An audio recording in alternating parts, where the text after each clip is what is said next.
이번 시간부터는 본격적으로 한국경제사 과목을 시작하도록 하겠습니다. 한국경제사라고 하는 과목은 한국이라고 하는 나라에 초점을 맞춘 경제사 과목입니다. 따라서 이 과목이 어떤 과목인지를 이야기하기 위해서는 먼저 경제사라고 하는 것이 어떤 학문인지에 대해서 생각해 보는 것이 필요하지 않을까 합니다. 그래서 이번 시간에는 경제사란 무엇인지에 대해서 함께 생각해 보도록 하겠습니다. 경제사라고 하는 과목은 이름이 시사하는 것처럼 경제학과 역사학이 결합되어 있는 학문입니다. 다시 말해서 장기적인 어떤 인간의 삶을 연구하는 역사학과 그 가운데에서도 경제적인 측면 혹은 그러한 장기적인 변화를 경제학적으로 이해하는 것, 이것이 경제사다. 이렇게 이해를 하시면 되겠습니다. 흔히 경제사라고 하는 과목을 경제학사 혹은 경제사상사와 혼동을 하는 경우들이 많습니다. 명지대학교 경제학과에서는 경제이론사라고 하는 과목으로 개설이 되어 있는데 경제학사나 경제사상사와 경제사는 밀접한 관련이 있지만 근본적으로 다른 분야입니다. 경제사는 수백 년 전에 사람들이 뭘 먹고 뭘 입고 어떻게 물건을 사서 교환을 했는지 이처럼 사람들의 과거의 경제 활동을 분석하는 것이 경제사 과목이다. 이렇게 말씀드릴 수가 있겠는데요. 이에 비해서 경제학사 혹은 경제사상사라고 하는 것은 과거의 경제학 혹은 과거의 경제사상을 연구하는 학문이다. 이렇게 보시면 되겠습니다. 즉, 애덤 스미스라든가 데이비 리카도라든가 존 메이너드 케인즈처럼 과거의 경제학을 만들어갔던 유명한 경제학자들이 어떤 생각을 했는지, 어떤 연구를 했는지 이런 것들을 분석하는 것이고요. 그런 의미에서 연구 대상이 근본적으로 차이가 있다. 이렇게 말씀을 드릴 수가 있겠습니다. 물론 그렇지만 경제사상사와 경제사는 밀접한 관련이 있습니다.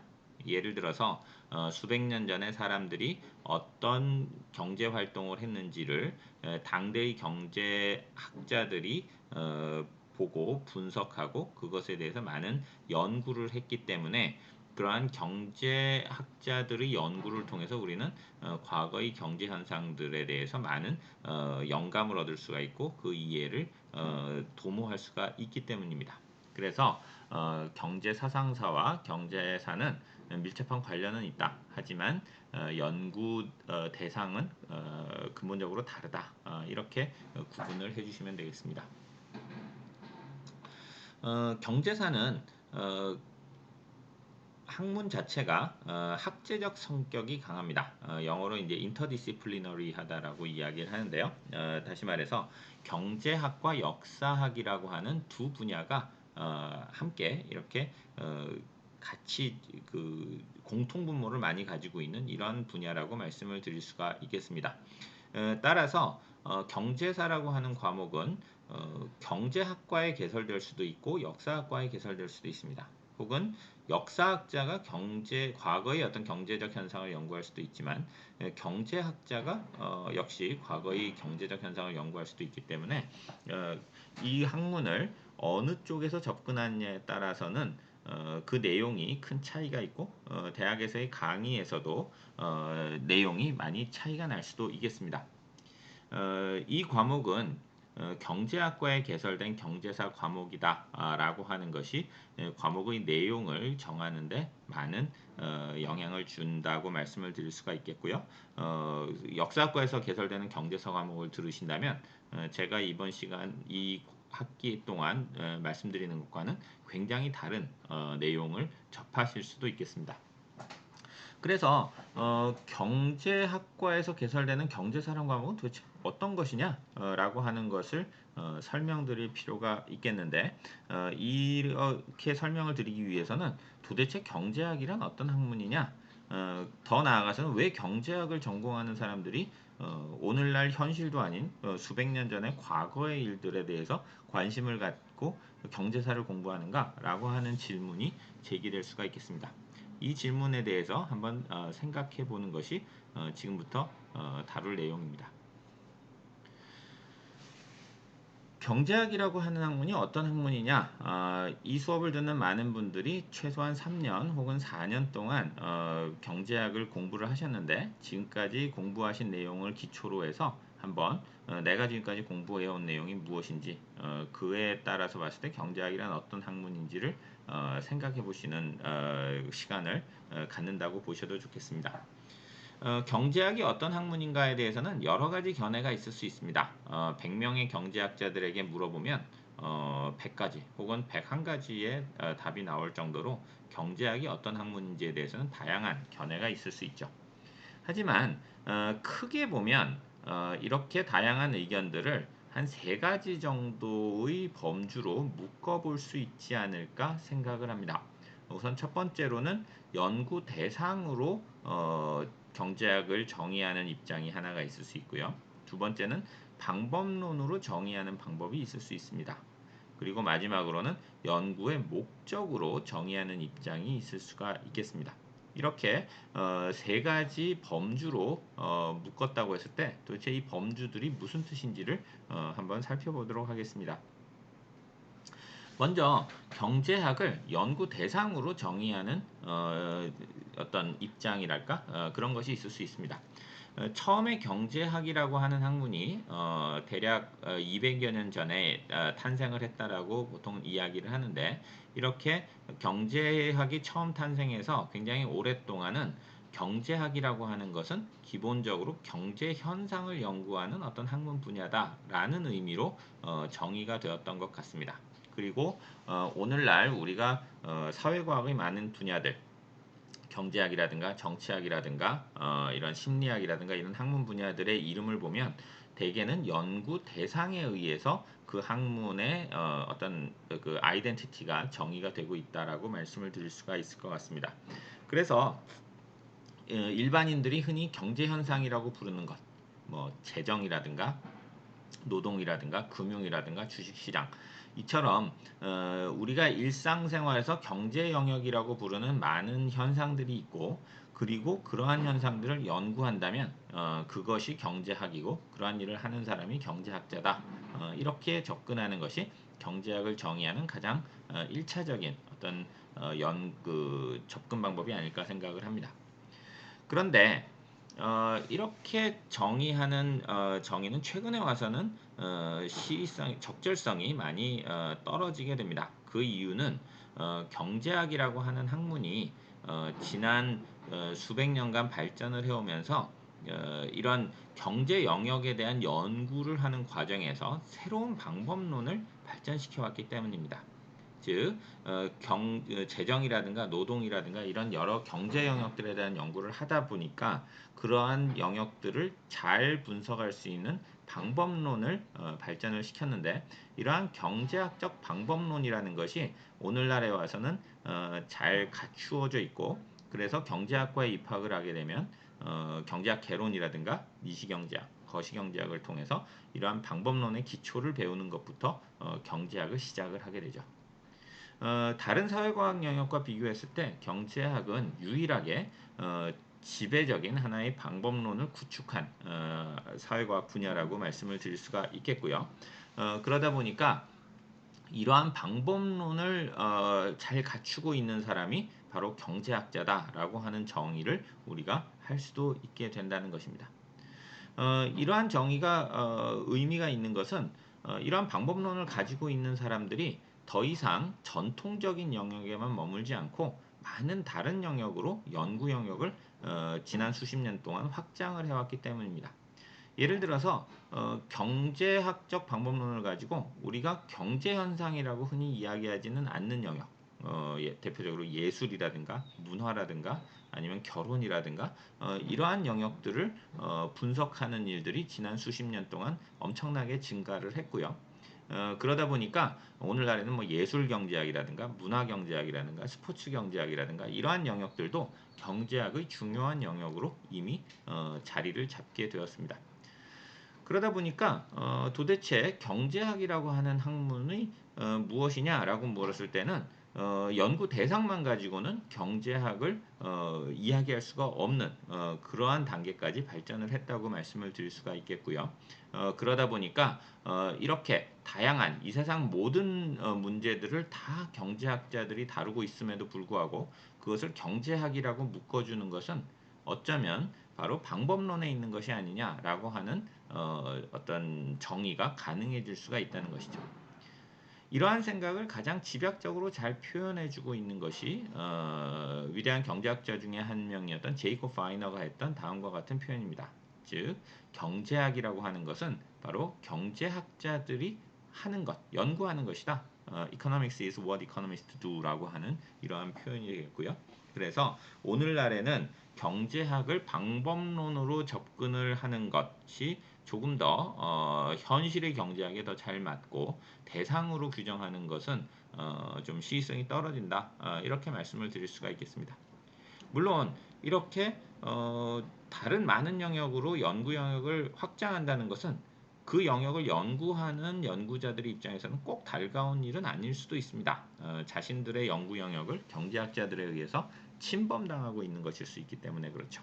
그래서 간혹 이와 같은 그 경제학의 확장에 대해서는 경제학이 학문적 제국주의다라고 하는 비판도 없지는 않습니다만 오늘날에 와서는 그 분야가 어디든 간에 많은 경제학자들이 해당 분야의 학자들과 공동으로 이렇게 연구를 하고 그 분야에 대해서 새로운 이해를 넓혀가는 것이 굉장히 자연스러운 현상이라고 저는 이해를 하고 있습니다.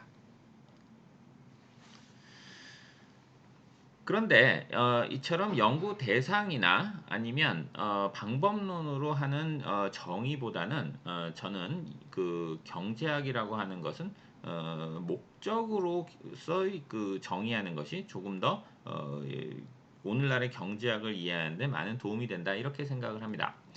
경제학을 목적으로서 정의한다라고 하는 것은 경제학 이라고 하는 것이 무엇을 위한 학문이냐라는 질문으로부터 설명을 해볼 수가 있겠습니다. 인간이 삶을 통해서 추구하는 것은 행복입니다. 모든 사람들은 행복해지고 싶어 한다라는 것이죠.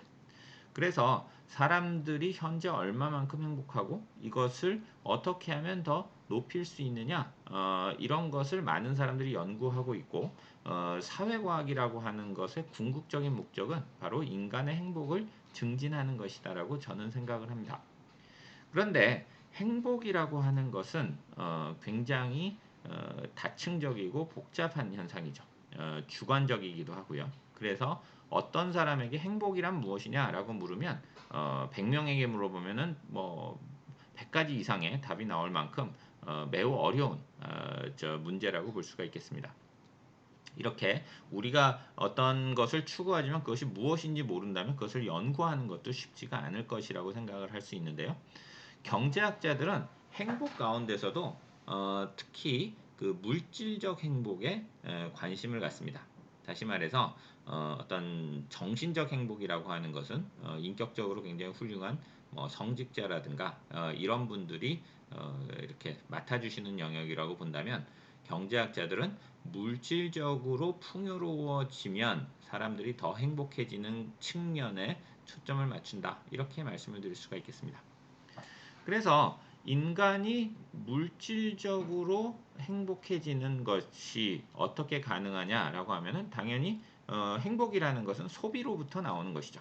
즉 내가 어떤 맛있는 것을 먹든가 좋은 옷을 입든가 이렇게 소비를 하게 되면 사람들이 더 행복을 해지는데 그런데 소비라고 하는 것을 늘리기 위해서는 생산이 반드시 필요합니다.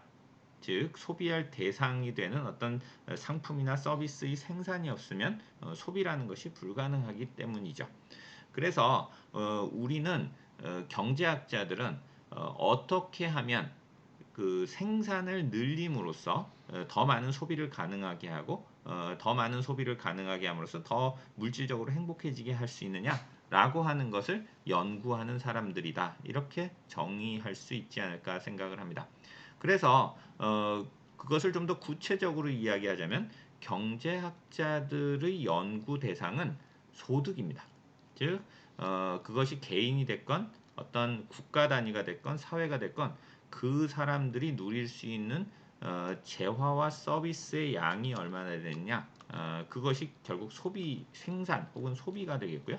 그래서 경제학이라고 하는 것의 출발점은 소득 수준에 대한 파악이라고 말씀을 드릴 수가 있겠습니다.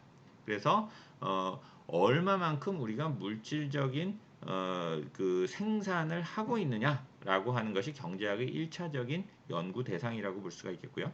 두 번째는 그렇게 왜 어떤 사회에서는 이만큼을 생산할 수 있는데 다른 사회에서는 그보다 훨씬 더 많은 재화와 서비스를 생산하는지, 그럼으로써 더 행복하게 살고 있는지를 파악하고 그러한 차이를 낳게 되는 어떤 요인들, 그것이 풍부한 자원이 될지 아니면은 새로운 제도가 될지 더 좋은 기술이 될지 이러한 것들을 분석함으로써 소득 수준을 더 높이는 방법을 찾아내는 것.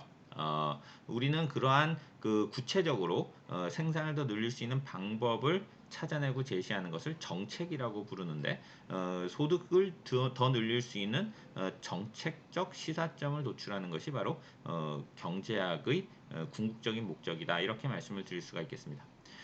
그런 의미에서 경제학이라고 하는 학문을 연구의 목적을 가지고 정의한다라고 하는 것이 무슨 뜻인지가 조금 더 명확해지지 않을까 합니다.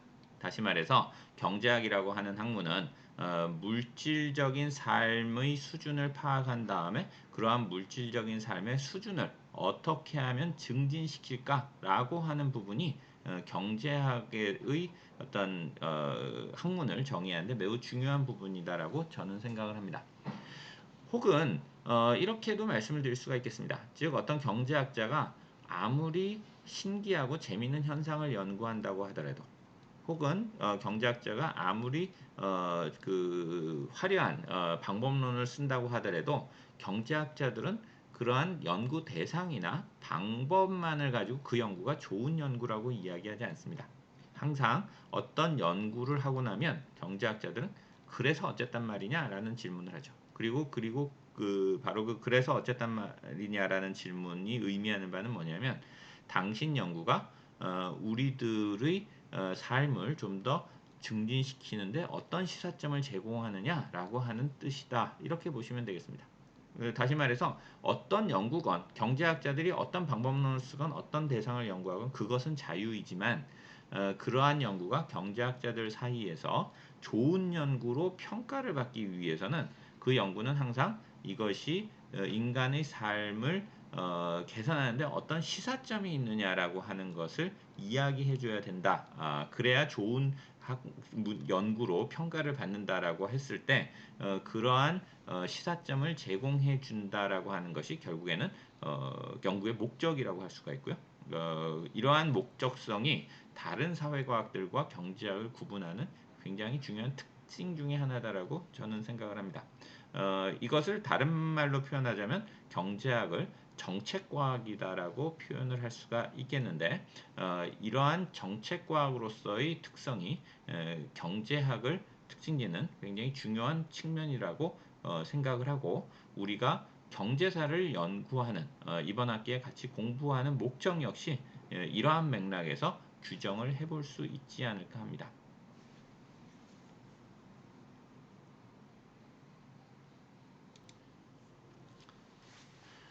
흔히 소득 수준이 높아지는 것을 우리는 성장이라고 부릅니다. 그런 면에서 경제학이 궁극적으로 지향하는 것이 사람들의 물질적 삶을 개선함으로써 좀 더 행복하게 하는 것이라고 한다면 경제학의 연구 목적은 한마디로 규정하자면 성장이다. 경제학의 가장 근본 문제는 성장이다라고 말씀을 드릴 수가 있겠고요. 이러한 그 성장을 경제학의 중요한 목적으로 둔다라는 말을 할 때 한 가지 주의할 것은 그럼 성장만 중요하고 분배는 중요하지 않냐라고 하는 질문은 의미 있는 질문은 아니다라고 하는 것입니다. 즉 많은 사람들이 정치적으로는 성장론자 혹은 분배론자가 있고 성장 경제학자들은 성장만을 중시하는데 분배는 중요시하지 않는다 이러한 비판을 하는 경우가 있지만 그것은 적절하지 않다라는 것입니다. 왜냐하면 성장이라고 하는 것과 분배라고 하는 것은 떼어놓고 볼 수가 없는 것이기 때문입니다. 한 개인의 소득이 증가하는 것은 우리가 당연히 성장이라고 부를 수가 있고요. 모든 사람들은 바로 그러한 성장을 하고 싶어하고 어떻게 하면 그것이 되는지를 이해하고 싶어합니다. 그런데 우리의 연구 단위가 한 개인이 아니라 집단, 예를 들어서 대한민국이라고 하는 한 나라라고 하면 이 나라의 소득 수준이 어떻게 변하느냐, 이 나라에 사는 개개인들의 삶이 어떻게 증진되느냐를 보기 위해서는 우선 첫 번째로는 국민 전체의 어떤 평균적인 소득 수준의 변화를 봐야 되고, 그런데 그러한 평균이라고 하는 것은 사람들마다 편차가 있을 수 있기 때문에 편차를 동시에 봐야 되는 것이죠. 즉 우리가 어떤 사회 현상을 볼 때 늘 평균과 분산 혹은 표준 편차를 같이 봐야 된다라는 것을 는 너무 당연한 얘기라고 볼 수가 있고요. 여기에서 말하는 성장은 바로 평균의 증가라고 했을 때 그러한 평균의 증가가 단순히 모든 사람들의 소득의 증가를 의미하지 않고 당연히 분산, 사람들마다 편차가 있을 수 있기 때문에 이것을 동시에 보는 것은 너무나 당연한 일이다. 그래서 제가 필요할 때 늘 성장과 분배를 이야기하지만 간혹 줄여서 성장을 이야기한다고 하더라도 이것이 분배를 배제하거나 분배는 중요하지 않다라는 뜻은 전혀 아니라, 왜냐하면 성장과 분배는 원래 항상 같이 논의돼야 되는 대상이기 때문이다 라고 이해를 해주시면 되겠습니다.